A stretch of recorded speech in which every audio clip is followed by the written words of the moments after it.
It is Uttar Pradesh Polytechnic Combined Entrance Test 6 live class. Today on 22nd March 2025. And this is part 2, which is related to physics. तो Uttar Pradesh polytechnic संयुक्त प्रवेश परीक्षा का ये छठा live class है। तो आज 22 मार्च 2025 को हम भाग 2 यानी भौतिक विज्ञान जो है उसके प्रश्न आज लेंगे और उन्हें हल करेंगे।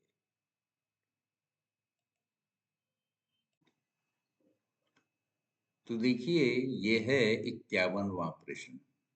इसमें कह रहे हैं कि यदि पृथ्वी ध्रुवीय अक्ष के परिता, तो पृथ्वी के बीच में ये माना जाता है एक अक्ष है, एक एक्सिस है। तो उस एक्सिस के परिता घूमना बंद करती है। अगर ये इस एक्सिस या अक्ष के थ्रू घूमना जो है, यानी लट्टू की तरह इस तरह घूमना जो है वो बंद कर देती है, तो दक्षिणी अक्ष पर, दक्षिणी अक्ष कहाँ है? इसके नीचे के हिस्से में, ये हिस्सा जो है ये दक्षिणी अक्ष कहलाता है और ये उत्तरी अक्ष कहलाता है। ठीक है, तो दक्षिणी अक्ष पर स्थित वस्तु के भार पर क्या प्रभाव पड़ेगा? तो अब नॉर्थ और साउथ में दो पोल हैं, यानी नॉर्थ पोल ये है और साउथ पोल ये है। तो इस साउथ पोल पे अगर कोई चीज है तो इसके वजन पे क्या असर पड़ेगा, ये बताना है। तो इसके लिए ये समझना जरूरी होगा कि अगर कोई चीज पृथ्वी की परिधि पर है, और पृथ्वी तो घूम ही रही है, ये तो हमें पता ही है कि 24 घंटे में एक बार पूरी लट्टू की तरह घूम जाती है, और 365 सही 1/4 दिन में ये सूर्य के चारों ओर घूमती है। तो दो तरह की इसमें गतियां हैं, एक अपने अक्ष पर घूमती है और दूसरी सूर्य के चारों तरफ घूमती है। तो रोटेशन एंड रिवॉल्यूशन, ये दो तरह के इसमें मूवमेंट होते हैं, घूर्णन और सूर्य के चारों तरफ परिक्रमा करना। तो इसमें ये जवाब दे रहे हैं कोई परिवर्तन नहीं होगा, बढ़ जाएगा घट जाएगा, परंतु शून्य नहीं होगा, घट जाएगा और शून्य। तो कौन सा उत्तर सही है वो हमें ज्ञात करना है। तो इसके लिए सबसे पहले एग्जाम्पल मैं दूंगा एक लंगड़ का। आपने अक्सर अगर पतंग उड़ाई है तो लंगड़ घुमाया होगा। आप हाथ के इशारे से हम थोड़ी सी ताकत लगाते हैं और लंगड़ जो है आपके चारों तरफ घूमना शुरू कर देता है। अब आप जो ताकत लगा रहे हैं इसे घुमाने के लिए, वो कहलाती है सेंट्रीपिटल फोर्स, यानी अभिकेंद्री बल। और ये लंगड़ खुद से बाहर की तरफ ताकत लगाने लगता है। ऐसा महसूस होता है एक आभासी बल जैसे बाहर की तरफ कार्य कर रहा है। और वो सत्य भी है, क्योंकि अगर आपने देखा होगा कभी धागा टूट जाए तो ये लट्टू आपसे या लंगड़ जो है ये दूर जा पड़ता है। तो वो फोर्स जो बाहर की तरफ कार्य कर रही है, आभासी फोर्स, आभासी बल जो है, वो सेंट्रीफ्यूगल फोर्स कहलाता है, यानी अपकेंद्री बल। तो ये दो बल इस पे काम करते हैं जब हम इसको घुमाते हैं। तो इसको इस तरह से परिभाषित किया जा सकता है कि अभिकेंद्री बल यानी सेंट्रीपिटल फोर्स वो बल है जो किसी वस्तु को वृत्ताकार पथ में गति करने के लिए उसके केंद्र की ओर खींचता है। जैसे इस एग्जाम्पल में हम इसको धागे को हाथ से खींच रहे हैं। जबकि अपकेंद्री बल यानी सेंट्रीफ्यूगल फोर्स एक आभासी बल है जो वस्तु को केंद्र से दूर भगाने की प्रवृत्ति देता है, यानी इसको केंद्र से यानी आपके हाथ से दूर की तरफ ले जाने की कोशिश करेगा, जो अभिकेंद्री बल के विपरीत दिशा में कार्य करता है। जो हम तो खींच रहे हैं इसको इस डायरेक्शन में, और ये बाहर की तरफ इसको ले जाने की कोशिश करता है। तो इन दो ताकतों की वजह से हमें भार में कमी महसूस होती ये जो बाहर की तरफ कार्य कर रहा है, तो जब हम मान लीजिए बिल्कुल यहाँ पे हैं, एक ये जो जीरो रेखा है हमारे गोलार्ध पर, इस पे अगर हैं तो इसकी केंद्र से सबसे ज्यादा दूरी होगी, और जितनी इससे दूरी होती है उतना ही ये जो बल है, सेंट्रीफ्यूगल फोर्स यानी अपकेंद्री बल, वो कार्य करता है। तो उसके लिए नीचे देखिए, ये मैंने हल करके दिखाया है। तो आघूर्ण बल क्या होता है? बल और वस्तु से दूरी, इन दोनों का जो गुणा है वो आघूर्ण बल कहलाता है। तो किसी चीज के घूमने की वजह से ये होता है। तो बल की जगह मैंने एफ रख दिया, वस्तु से दूरी अगर डी है तो ये एफ बल और डी लगाए गए बल से वस्तु की दूरी, तो इसमें अगर डी को जीरो रख दें तो क्या होगा? आघूर्ण बल कितना होगा? जीरो हो जाएगा। ठीक है। तो चूंकि जीरो हो जाता है अगर, तो जीरो कहाँ पे होगा? वो इस एक्सिस पे हो जाएगा। यानी हमारे जो दक्षिणी अक्ष है और उत्तरी अक्ष है, इन दोनों पे एक्सिस जो है जहां पे है, तो वहां पे डी जो है हमारा जीरो हो जाएगा। जब डी जीरो है तो ये बल काम नहीं करेगा। कौन सा बल काम नहीं करेगा? सेंट्रीफ्यूगल फोर्स, अपकेंद्री बल। और जब ये कार्य नहीं करेगा तो हमारे भार में कमी कैसे हो सकती है? जब हम ध्रुव पे खड़े हैं तो यहाँ ही वहां पे कोई कमी नहीं होगी। हाँ, यहाँ पे अगर हम मौजूद हैं, यानी जीरो देशांतर पे अगर हम मौजूद हैं, तो यहाँ पे कुछ हमारे भार में कमी जरूर आ जाती है, इस पृथ्वी की गति के कारण। ठीक है। तो इसलिए अक्ष पर अगर ये पृथ्वी रुक भी जाए तो कोई फर्क नहीं पड़ेगा। फर्क अगर पड़ेगा तो यहाँ पे पड़ेगा। तो यहाँ से जितना नीचे को आते जाएंगे वो असर कम होता जाएगा, और बिल्कुल एक्सिस पे या अक्ष पे जाके कोई परिवर्तन नहीं होगा, जीरो हो जाएगा। तो यानी इसका जो आंसर ए है, यही सत्य है। तो ये 52वां प्रश्न है। इसमें कहते हैं संबंध साइन आई बटा sine r is equal to नियतांक, ये बराबर है एक नियतांक के। ये परिभाषित करता है, और ये किस चीज को परिभाषित करता है? ए, न्यूटन के नियम को, बी, स्नेल के नियम को, सी, लेंस के नियम को, और डी, हर्ट्ज के नियम को। तो देखिए आंसर तो इसका बी है, यानी स्नेल का नियम, क्योंकि स्नेल साहब ने इसका नियम दिया था, जो कि यहाँ पे मैंने नीचे दिखाया है।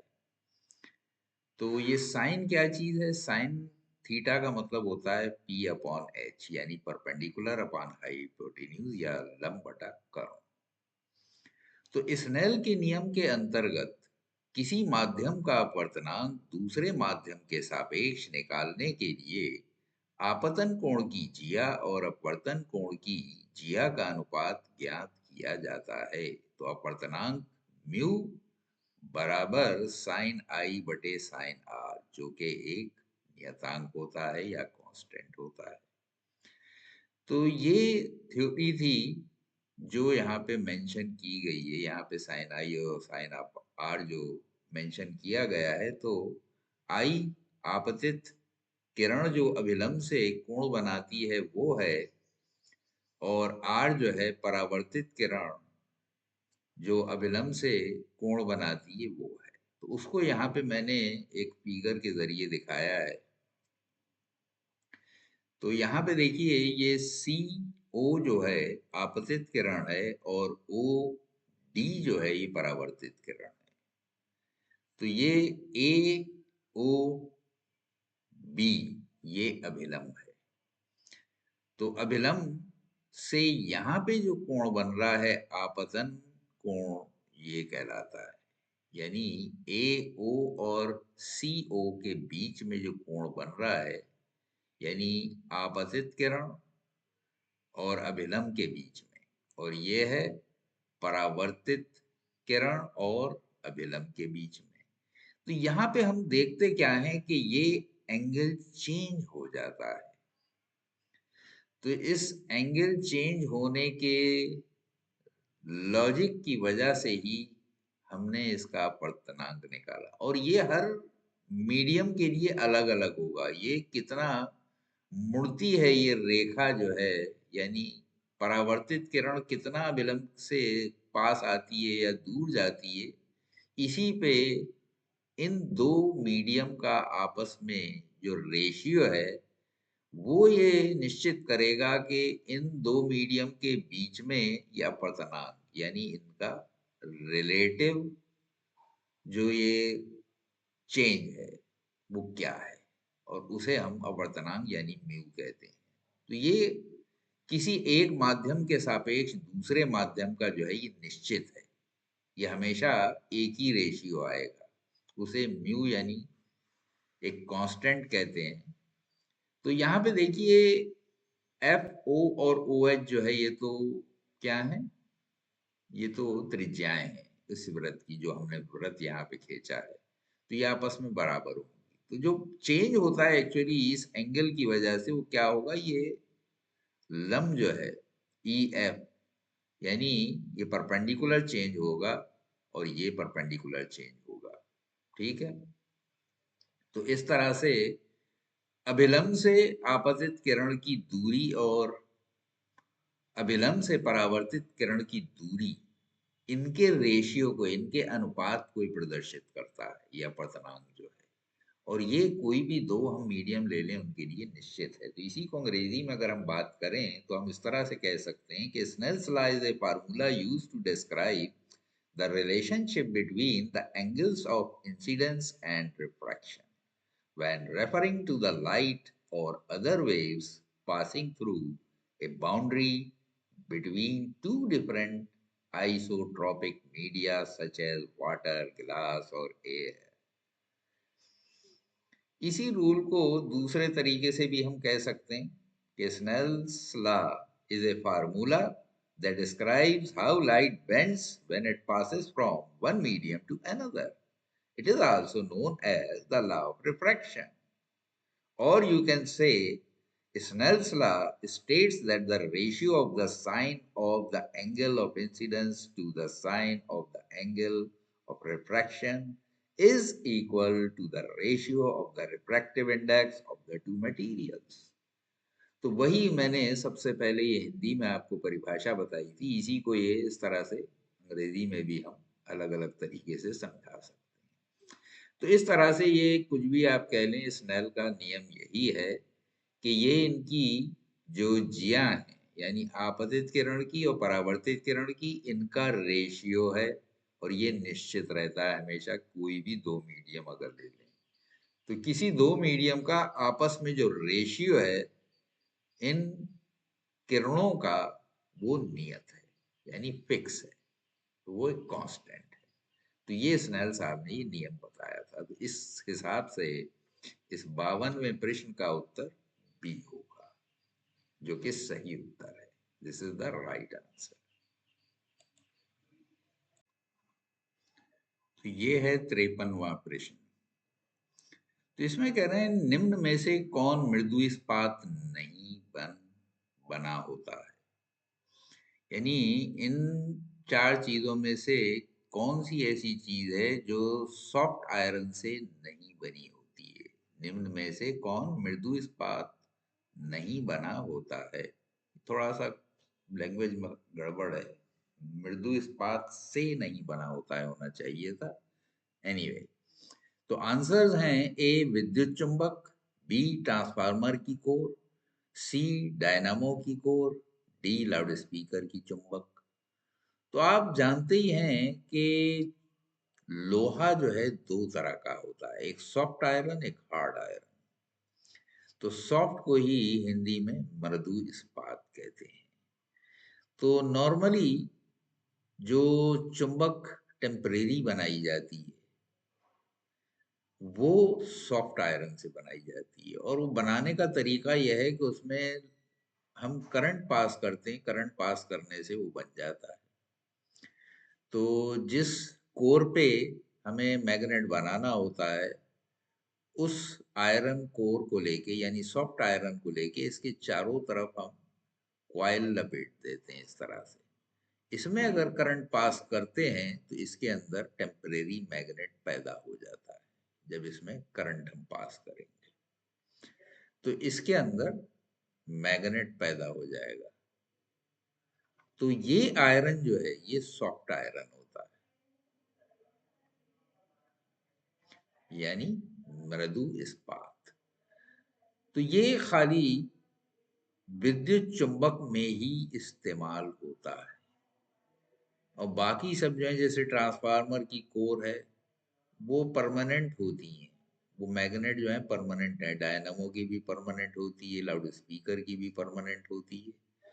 तो खाली विद्युत चुंबक वाला जो है इसमें ये टेम्परेरी मैग्नेट चाहिए होता है, और टेम्परेरी मैग्नेट जो है सॉफ्ट आयरन या मृदु इस्पात से बनाया जाता है। तो हमारा उत्तर ए जो है यही सही उत्तर होगा।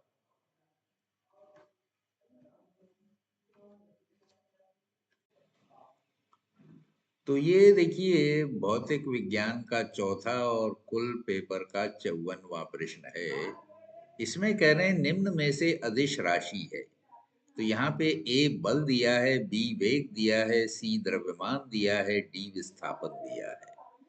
तो अदिश राशि वो राशि होती है जिसकी कोई दिशा नहीं होती। अदिश का मतलब यही है कि जिसकी दिशा ना हो, और सदिश जिसकी कोई दिशा होती है। तो जैसे बल है, एक खास डायरेक्शन में लगाया जाता है, तो ये वेक्टर क्वांटिटी है, यानी सदिश राशि है। वेग एक खास डायरेक्शन में निकाला जाता है। मान लीजिए इस डायरेक्शन में पॉजिटिव है, तो अगर इसके अपोजिट डायरेक्शन में लेंगे तो ये नेगेटिव हो जाएगा। इसी तरह विस्थापन, विस्थापन क्या है?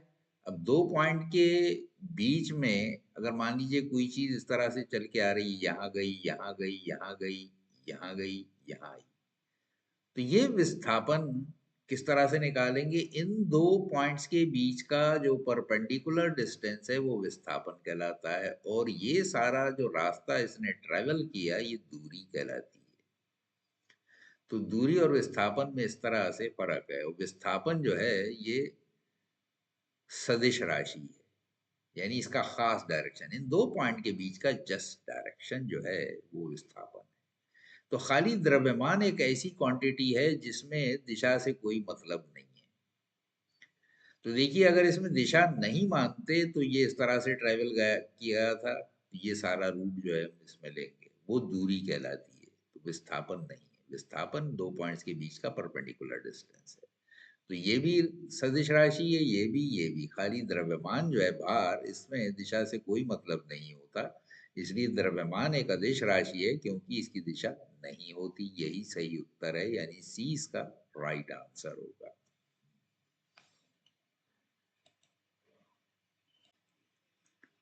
तो ये 55वां प्रश्न है। इसमें दिया है 3000 डिग्री ए। ए कहलाता है एंगस्ट्रॉम। ये एक यूनिट है जो कि लंबाई नापने के लिए की जाती है, और बहुत छोटा यूनिट है। तो ये आमतौर पे जैसे तरंगदैर्घ्य हैं इसको निकालने के लिए यूज किया जाता है। तो तरंगदैर्घ्य वाले प्रकाश की आवृत्ति क्या होगी? तो अगर किसी चीज की तरंगदैर्घ्य 3000 डिग्री ए यानी एंगस्ट्रॉम है, तो ऐसे प्रकाश की आवृत्ति क्या होगी, यानी फ्रीक्वेंसी क्या होगी? A 1 gigahertz, B 10 to the power 6 gigahertz, C 100 gigahertz, D 1000 gigahertz. तो प्रकाश की आवृत्ति का ये फार्मूला मैंने यहाँ पे लिखा है, जिसका मतलब होता है प्रकाश का वेग बटे तरंग दैर्घ्य। तो आपने v is equal to n lambda ये पढ़ा होगा। अगर n को हम एक तरफ रख दें तो ये हो जाता है v अपॉन लेमडा। तो यही ये फार्मूला है, प्रकाश का वेग बटे तरंग दैर्घ्य। तो यहाँ पे हम जानते हैं कि प्रकाश का वेग जो है 3 × 10⁸ मीटर होता है, ठीक है। और एंगस्ट्रॉम का मतलब जो है ये होता है 10⁻⁻8 सेंटीमीटर में, और अगर मीटर में लेंगे तो ए का मान होता है 10⁻⁻10। तो यहाँ ए की जगह हमने इस तरह से 10⁻⁻8 ले लिया, क्योंकि ये भी हमने मीटर में लिया तो इसे भी मीटर में चेंज कर देंगे। और 3000 यूनिट ये दे ही रखा था। तो अब देखिए 3 से 3 तो कैंसिल हो जाएगा, इसको हम 10⁸ कर सकते हैं। अब ये 10⁻−10 था, यहाँ 3 जीरो है तो इसकी 3 घात कम कर दीजिए। ये पॉजिटिव घात है, ये माइनस की है, तो प्लस माइनस सब्ट्रैक्ट हो जाएंगे, -7 रह जाएगा।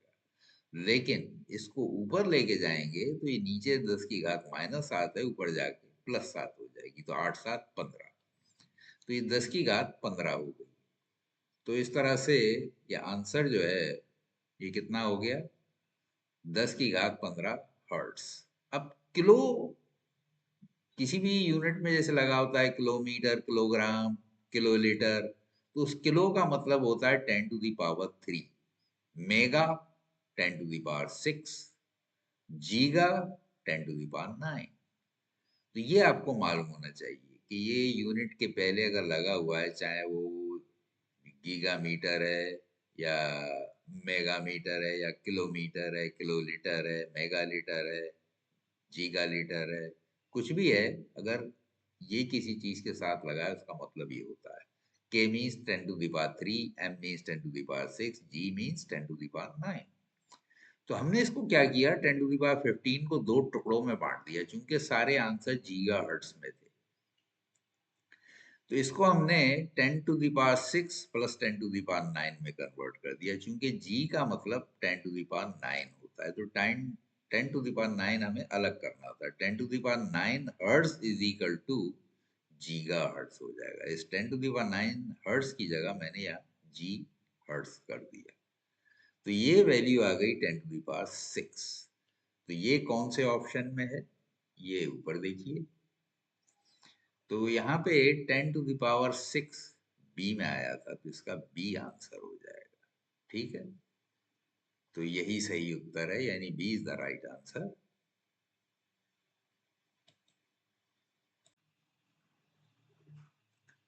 तो यहाँ पे देखिए 56वां प्रश्न है इस पेपर का, और फिजिक्स का छठा क्वेश्चन है। तो इसमें कह रहे हैं एक व्यक्ति 20 सेंटीमीटर दूरी पर रखी वस्तु को पढ़ना चाहता है, जबकि व्यक्ति के नेत्रों का निकट बिंदु 30 सेंटीमीटर। तो निकट बिंदु का मतलब यह है कि ये ज्यादा करीब की चीजों को नहीं पढ़ पा रहा है। इसकी ये 30 सेंटीमीटर का निकट बिंदु हो गया, यानी उसके बाहर तो ये पढ़ सकता है, उसके अंदर बेचारा नहीं पढ़ पाता है। तो आवश्यक लेंस की क्षमता होगी, तो उसके लिए एक लेंस की जरूरत होगी, और उस लेंस की पावर क्या होना चाहिए वो यहाँ पे दी हुई है। तो ये आप कैलकुलेट करेंगे तभी पता चलेगा कि सही क्या है। लेकिन ये सब समझने के लिए, इस फिनोमेना को समझने के लिए जरूरी है कि हम इसको समझें कि ये निकट दृष्टि दोष है क्या। तो यहाँ पे होता क्या है, देखिए मैंने इस पिक्चर से ये आपको एक्सप्लेन करने की कोशिश की है। ये पिक्चर आपकी एनसीईआरटी की किताब के ही है। एक मैंने ये इंग्लिश की बुक से ले लिया है, एक हिंदी के लिए, कि आप जिस लैंग्वेज में भी समझ सकते हैं वो समझ जाएं। तो near point of a hypermetropic eye, तो नियर पॉइंट मान लीजिए किसी की आंख का ये यहाँ पे आ जाता है।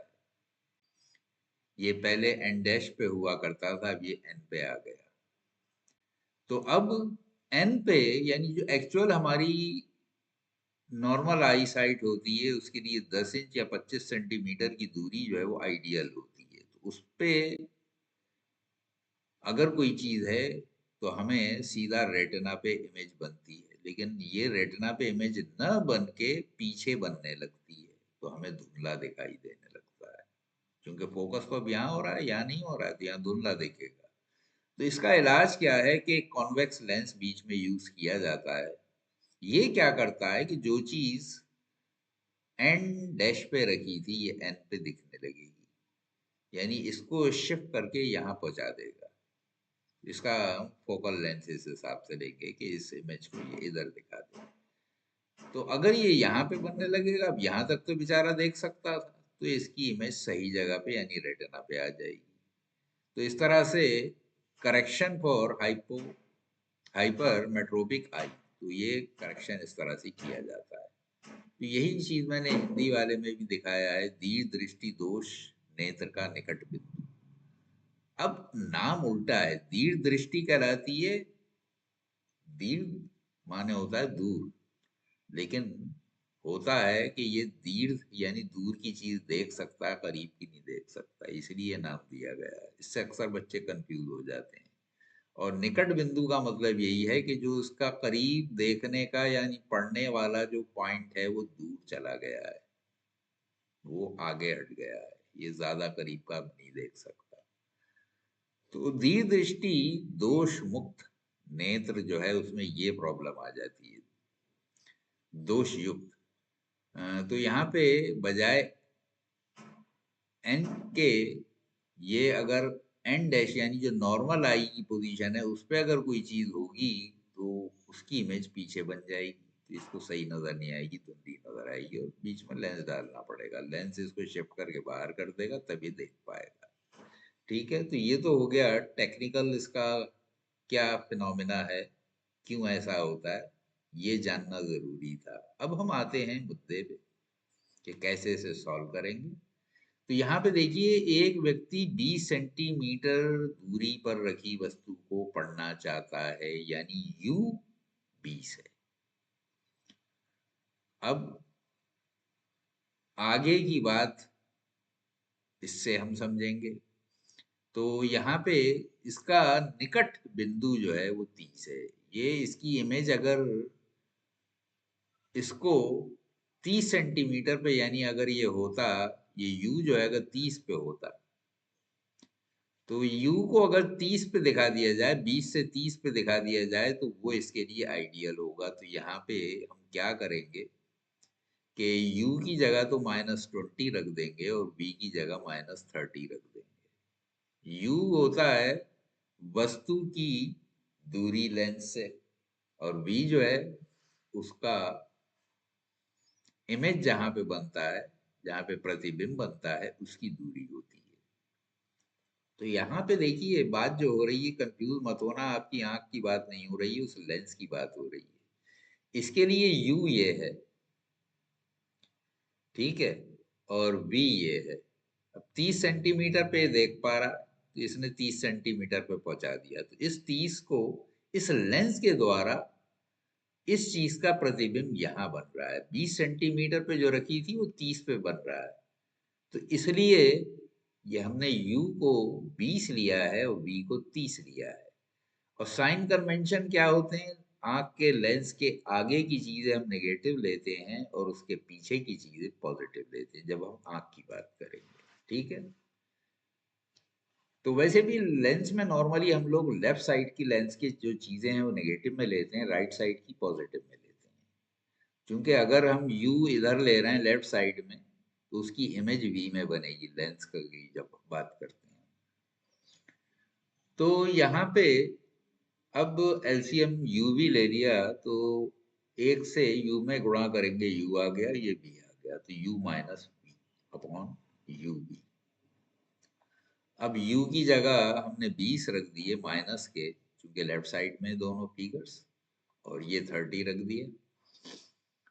तो अगर आपसे गलती हो जाती 20-20 दोनों को ही ले लेते तब भी आंसर सही आ जाता, मगर फिर भी बताना मेरा फर्ज था। तो ये -20 हो जाएगा, ये माइनस माइनस प्लस हो जाएगा, तो ये 30 हो जाएगा। 30 में से 20 घट के 10 बचे, और 30 को 20 से गुणा किया तो माइनस माइनस प्लस हो गए, और 20 गुणा 30 600 हो गए। एक जीरो से एक जीरो कैंसिल हो जाएगा, 1/60 रह जाएगा। तो f की वैल्यू 60 आ गई, यानी उस लेंस का फोकल लेंथ 60 होगा जिसे हमें यूज करना पड़ेगा करेक्शन के लिए। अब इसकी पावर जो निकाली जाती है वो कितनी होती है, f के जरिए निकालते हैं, और 100/f ये इसका फार्मूला है, ये डायोप्टर में इसकी वैल्यू आ जाती है। तो यहाँ पे f की वैल्यू 60 थी, तो 100 को 60 से भाग देंगे तो 1.666 आता जाएगा, तो राउंड ऑफ करके 1.67 ले सकते हैं। तो 1.67 डायोप्टर, यही पावर चाहिए उस लेंस की जिसको यूज करके इनको सही दिखाई देने लगेगा। यानी 30 सेंटीमीटर से अंदर की चीज यानी 20 सेंटीमीटर पे भी अगर ये देखना चाहते हैं तो इनको दिखने लगेगा। ठीक है, तो इसलिए आंसर ए जो है यानी 1.67 डायोप्टर यही सही आंसर होगा। This is the right answer. Okay, तो ये 57वां क्वेश्चन है। इसमें कह रहे हैं ध्वनि तरंगों की आवृत्ति का परास है। तो इसका मतलब क्या है? ध्वनि तरंगों की आवृत्ति का परास यानी वो रेंज जिस पे हम साउंड की वेव को सुन सकते। तो ये जो हमारा कान का नेचुरल रिसेप्शन है वो इस रेंज के लिए है। ऐसा नहीं है कि साउंड की वेव्स इसके इधर उधर हो नहीं सकती, लेकिन साउंड की एक्चुअल वेव्स इस फ्रीक्वेंसी की अगर हो तो हमें सुनाई देगा। तो 20 हर्ट्ज से लेके 20 किलो हर्ट्ज तक अगर ये होंगी तो हमें सुनाई देगी। तो यही इसका आंसर होगा।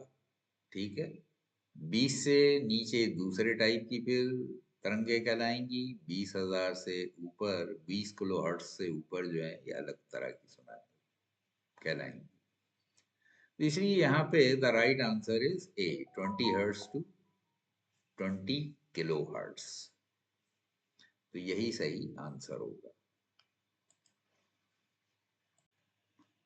तो ये देखिए 58वां प्रश्न है यानी फिजिक्स का 8वां क्वेश्चन है। इसमें कह रहे हैं तारों के टिमटिमाने का कारण।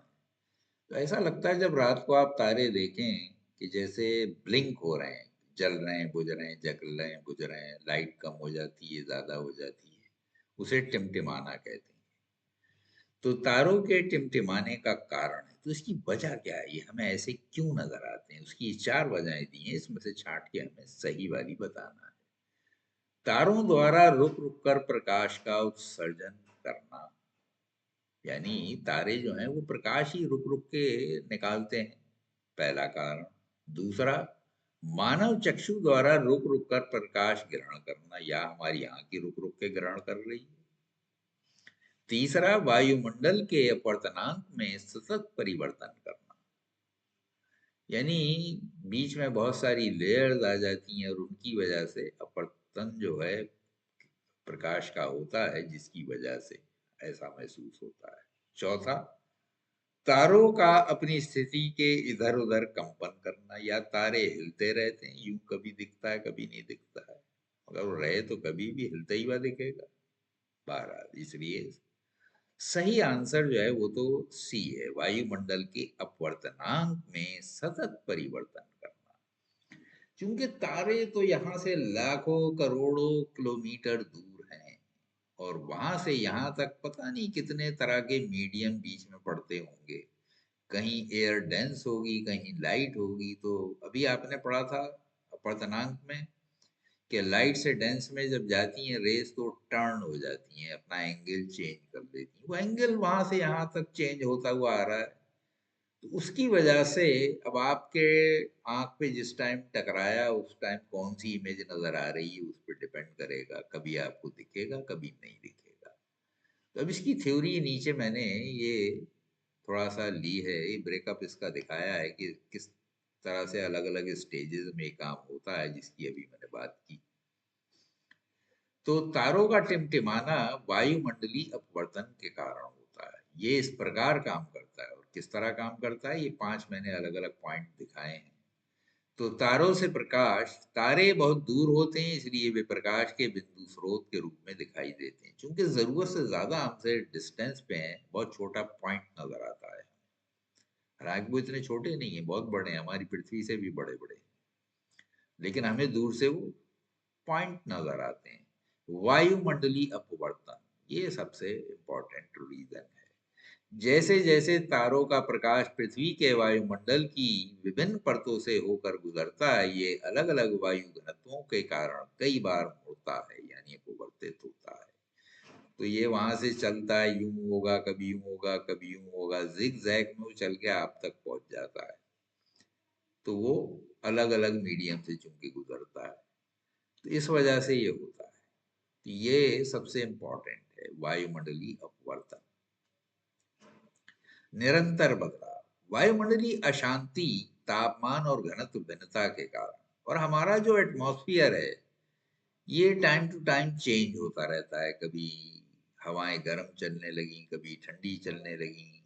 उसकी वजह से एयर भी लाइट और डेंस हो जाती है। जब टेम्परेचर बढ़ता है तो हवा गर्म होके फैल जाती है, हल्की हो जाती है, और जब वो ठंड पड़ती है तो वो भारी हो जाती है, डेंस हो जाती है। तो वायुमंडलीय अशांति उसी को कहते हैं कि तापमान और घनत्व भिन्नता, घनत्व भी बदल जाता है, तापमान बदल जाता है, जिसके कारण अपवर्तन लगातार बदलता है। तो एक लेयर से दूसरी में जब लाइट एंटर करेगी तो अपना डायरेक्शन चेंज करती चली जाएगी, जिससे प्रकाश पथ थोड़ा बदल जाता है। इसके बाद चमक में बदलाव, जैसे जैसे प्रकाश पथ डगमगाता है, कभी कभी अधिक प्रकाश हमारी आंखों तक पहुंचता है, जिससे तारा अधिक चमकीला दिखाई देता है, और कभी कभी कम प्रकाश हम तक पहुंचता है, जिससे धुंधला दिखाई पड़ता है। इसे ही टिमटिमाने का प्रभाव पैदा होता है, यानी जलते बुझते हमें नजर आते हैं। तो इस तरह से ये पॉइंट्स थे जिसमें मैंने एक्सप्लेन किया।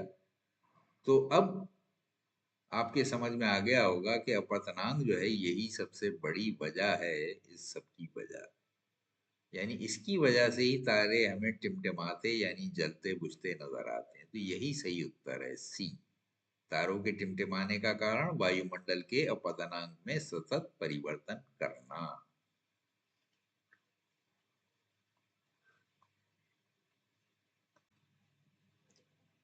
तो ये देखिए 59th क्वेश्चन है इस सेट का, और फिजिक्स का 9वां क्वेश्चन है। जब एक प्रतिरोधक के सिरों पर 20 वोल्ट का विभवांतर लगाया जाता है, यानी V 20 वोल्ट है, तो उसमें 2 एम्पियर की धारा, यानी I 2 एम्पियर हो गया, प्रवाहित होती है। तो प्रतिरोधक का प्रतिरोध क्या होगा, यानी रेजिस्टेंस पूछा है। तो हमने पढ़ा है B is equal to I R, बिल्कुल सिंपल और नॉर्मल फार्मूला है जो कि जगह जगह हम पढ़ते हैं। अब इसमें R अगर हमें निकालना हो तो हम I को दूसरी तरफ ले जाएंगे, तो यानी R is equal to B upon I हो जाएगा। अब B की जगह ये 20 रख दीजिए और I की जगह 2 रख दीजिए, तो इसको भाग देंगे तो 10 आ जाएगा, 2 ढाई 20। तो 10 ओम जो है ये इसका आंसर हो जाएगा। बहुत इजी क्वेश्चन था, नॉर्मल ये फार्मूला है, V is equal to I R, बहुत ज्यादा यूज होता है, हमेशा याद रखिए इसे। यानी विभवांतर is equal to current into प्रतिरोध। तो प्रतिरोध अगर निकालना है तो I is equal to V upon I कर देंगे, और अगर I निकालना है तो V अपान R कर देंगे। इसको तीनों तरह से यूज हम कर सकते हैं, ठीक है। तो इसका सही उत्तर यही, यानी सी 10 ओम हो जाएगा। तो ये देखिए 60वां क्वेश्चन है, यानी फिजिक्स का 10वां क्वेश्चन है। किसी उत्तल लेंस देखिए ऐसा होता है, दोनों तरफ उभरा हुआ जो है ये उत्तल लेंस कहलाता है। उत्तल लेंस से वस्तु और उसके वास्तविक प्रतिबिंब के बीच की दूरी समान है। तो यानी इसके सामने जो वस्तु रखी है उसकी प्रतिबिंब भी उतनी ही दूरी पे पीछे बन रही है, यानी U और V इक्वल है। U इज इक्वल टू यहाँ पे V हो गया। यदि उत्तल लेंस की फोकस दूरी 15 सेंटीमीटर है तो F 15 दिया हुआ है, तो वस्तु और प्रतिबिंब के बीच की दूरी क्या होगी। तो इसको समझने के लिए सबसे पहले तो आपको ये पता होना चाहिए कि अगर कॉन्वेक्स लेंस यानी उत्तल लेंस है तो इमेजेस किस किस तरह से बनती हैं। तो इसमें सबसे पहले देखिए मैंने ये दिखाया है कि अगर अनंत से किरणें आ रही हैं तो फोकस पे मिल जाएंगी और छोटी सी इमेज बनेगी, पॉइंट। आपने ये एक्सपेरिमेंट किया होगा, किसी खिड़की के एक छेद में से अगर लाइट आ रही है और उस पर आप कॉन्वेक्स लेंस लगा दें, उसको आगे पीछे हटाएं तो एक खास दूरी पे जाके बिल्कुल छोटा पॉइंट बन जाता है। उसको छोड़िए, आप धूप में खड़े हो जाइए, इसमें तो आपको कंफ्यूजन होगा कि पहले ही थोड़ी सी लाइट आ रही थी, इसलिए उसे छोड़िए। आप सीधा सूरज की रोशनी में उस लेंस को पकड़ लीजिए और जमीन के या कोई कागज ले लीजिए, उसके आगे पीछे करिए, ऊपर नीचे, तो आप देखेंगे एक खास पोजीशन पे जाके वो जो उसकी इमेज बन रही थी सूरज की, बिल्कुल छोटी पॉइंट के बराबर हो जाएगी, वही उसका फोकस होता है। तो जब इन्फिनिटी से रेज आती हैं तो फोकस पे जमा हो जाती हैं। तो यानी इन्फिनिटी से आने वाली जो इमेज है वो फोकस पे बनेगी। तो ये फर्स्ट केस है। सेकंड है कि ये 2f यानी सी, सेंटर ऑफ कर्वेचर, यानी केंद्र जो होता है, लेंस जिस गोले से काट के निकाला जाता है, इसका जो केंद्र है, इसको, इससे इसकी दूरी जो है वक्रता त्रिज्या कहलाती है, यानी 2f यानी r। तो r बराबर 2f होता है। तो वो ये डिस्टेंस होता है कि जिस स्फीयर से हमने लेंस को काट के निकाला है, इससे, इसके पोल से इसका डिस्टेंस जो है ये r होता है। तो ये 2f जो है ये c यानी सेंटर ऑफ कर्वेचर, ठीक है। तो ये उसकी रेडियस ऑफ कर्वेचर कहिए या सेंटर ऑफ कर्वेचर कहिए।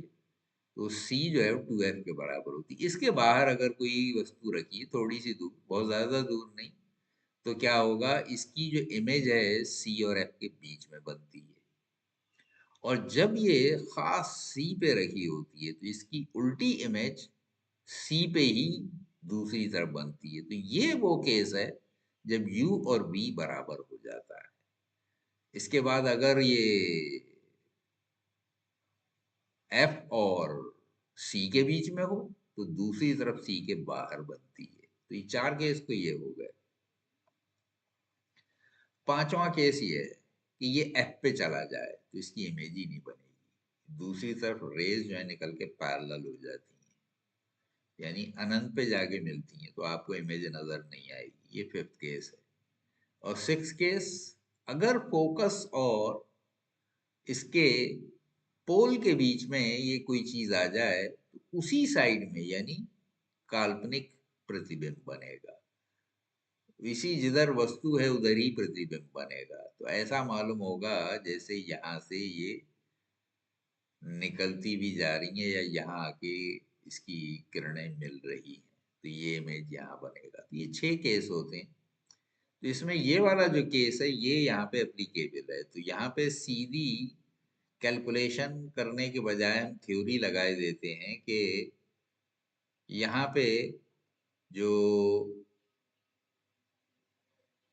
f है अगर वो दे रखा है तो उससे दुगने, अब यहाँ पे f 15 दे रखा था, तो 15 दे रखा है, तो ये देखिए ये 15 अगर दे दिया तो c कितना हो जाएगा, 30 हो जाएगा। तो यहाँ से इसका डिस्टेंस c हो गया, ये वस्तु है आपकी और इसकी इमेज इधर बन रही है, तो वो 30 सेंटीमीटर ही पीछे बनेगी। तो यहाँ से भी 30 का डिस्टेंस, इधर से भी। तो वस्तु से इमेज का डिस्टेंस कितना हो गया, 30 प्लस 30 60 हो गया, ठीक है। तो इसलिए इसका आंसर कितना हो जाएगा, ओरल क्वेश्चन था, देखिए बस आपको ये इमेज कैसे बनती है वो पता होना चाहिए था। वो अगर पता होगा सीधा इस पे टिक कर दें। तो यहाँ पे ये C का डबल हो जाएगा, क्योंकि लेफ्ट साइड में C पे यानी वक्रता केंद्र पे वस्तु जब रखी होती है C पे ही इमेज बनती है। तो ये C प्लस C यानी 2f प्लस 2f 4f।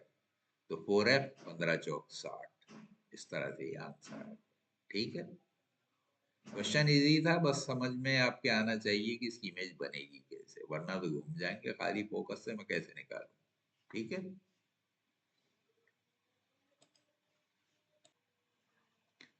तो ये 61वां क्वेश्चन है इस सेट का, और फिर इसका 11वां क्वेश्चन है।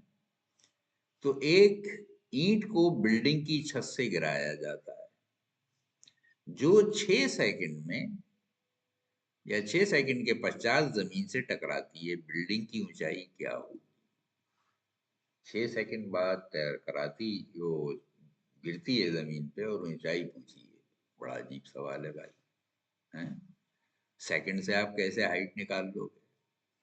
तो आपको पता होना चाहिए कि अगर कोई चीज हम ऊपर से छोड़ेंगे तो जमीन पे क्यों आती है। ग्रेविटेशनल एक्सेलरेशन जी जो है ये इसको अपनी तरफ खींचता है, इसलिए नीचे आती है। यानी एफ की वैल्यू जी के इक्वल हो जाएगी, जो नॉर्मल केस में 10 होती है, 10 मीटर पर सेकेंड स्क्वायर। ठीक है। और u, अब यहाँ पे आपने पकड़ी हुई थी एकदम छोड़ दी तो u 0 हो जाएगा। तो अब u भी पता हो गया, g भी पता हो गया, t भी पता हो गया, तो अब रह क्या गया, हाइट निकाल लीजिए। ठीक है। तो कंसेप्ट क्लियर होना चाहिए, अगर कंसेप्ट क्लियर है आप कोई भी फिजिक्स का क्वेश्चन कर लेंगे।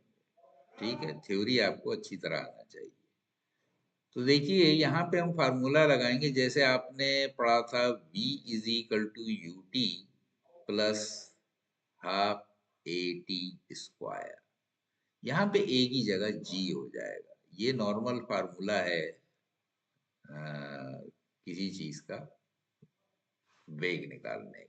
v, u प्रारंभिक वेग, ये अंतिम वेग, यहाँ पे ये त्वरण होता है, ये टाइम होता है, यानी acceleration, time, initial speed, final speed. ठीक है। तो यहाँ पे सॉरी, ये h होता है, h is equal to u t plus half a t square, यानी दूरी निकालने के लिए यूज किया जाता है। वो v वाला तो दूसरा होता है, v is equal to u plus a t होता है, गलती से मैं v लिख गया था। तो ये पहला फार्मूला है और ये तीसरा आपका फार्मूला है। तो इसको हम यहाँ पे अप्लाई करेंगे, h is equal to u t plus half g t square, यहाँ a की जगह जी टी हो जाएगा, क्योंकि जमीन का जो ग्रेविटेशनल एक्सेलरेशन है वो काम करेगा जब ऊपर से कोई चीज हम छोड़े। और u यहाँ पे 0 है, चूंकि हमने उसको धीरे से ऊपर से छोड़ दिया, उसकी पहले से कोई स्पीड नहीं थी, इनिशियल स्पीड 0 हो जाएगी। t 6 सेकंड लगे हैं, t की जगह हम 6 रख देंगे, g की जगह हमने 10 रख दिया। 9.8 भी ले सकते हैं, लेकिन राउंड ऑफ करके इजी करने के लिए, अब चूंकि यहाँ पे 0 वाले आंसर थे, इसलिए अगर 9.8 के चक्कर में रहेंगे तो एग्जैक्ट नहीं आएगा, तो इसलिए 10 वाली आमतौर पे 10 लोग यूज कर लेते हैं, 10 मीटर पर सेकेंड जी की वैल्यू, तो वो यहाँ पे रख दिया हमने। ठीक है।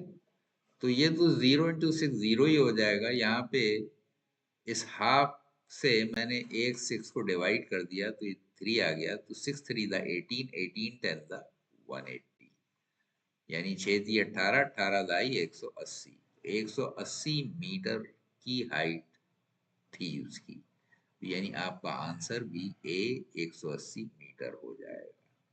ठीक है। तो इस तरह से इसमें ये बिल्डिंग की ऊंचाई पूछी थी, तो बिल्डिंग की ऊंचाई यही होगी h। तो h मीटर से ऊपर से छोड़ा गया था और 6 सेकंड में जमीन पे पहुंच गया। So the right answer is a 180 metre.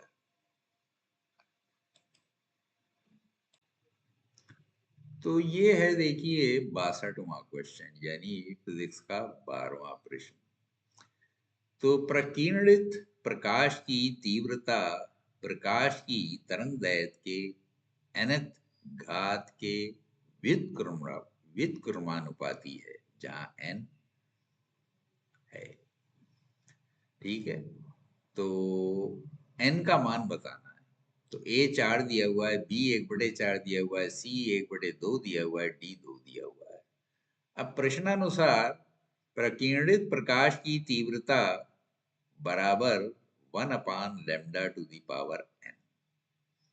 तो ये इक्वेशन होता है प्रकीर्णित प्रकाश की तीव्रता के लिए। तो जहां लैम्डा प्रकाश की तरंग दैर्घ्य है, परंतु हम जानते हैं कि लॉर्ड रेले के अनुसार, ये एक साइंटिस्ट थे जिन्होंने इसके लिए फार्मूला ड्राइव किया था, और वो फार्मूला क्या है, प्रकीर्णित प्रकाश की तीव्रता बराबर 1 बटे प्रकाश की तरंग दैर्घ्य की घात 4।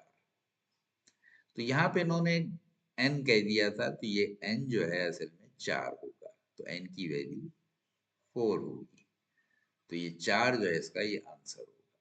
ठीक है, अगर ये फार्मूला आपको पता है तो आप फौरन इसका आंसर दे सकते हैं। इसमें कोई सोचने समझने की बात ही नहीं थी, ना हल करने की जरूरत थी। खाली कंपेयर कीजिए और बता दीजिए। यहाँ पे इन्होंने दे रखा है 1/λ⁴ और आप जानते हैं 1/λ⁴ तो यानी n की जगह 4 आ जाएगा। बस इतनी सी बात थी। ठीक है, तो 62 का सही आंसर A4 होगा। तो आज यही मैं खत्म करता हूँ। अब इसके बाद हमारे पास 13 क्वेश्चन और बचे हैं। आज 2 एक क्वेश्चन जरा लेंथी थे, उसमें ज्यादा टाइम लगा है, तो कल हम उनको ले लेंगे।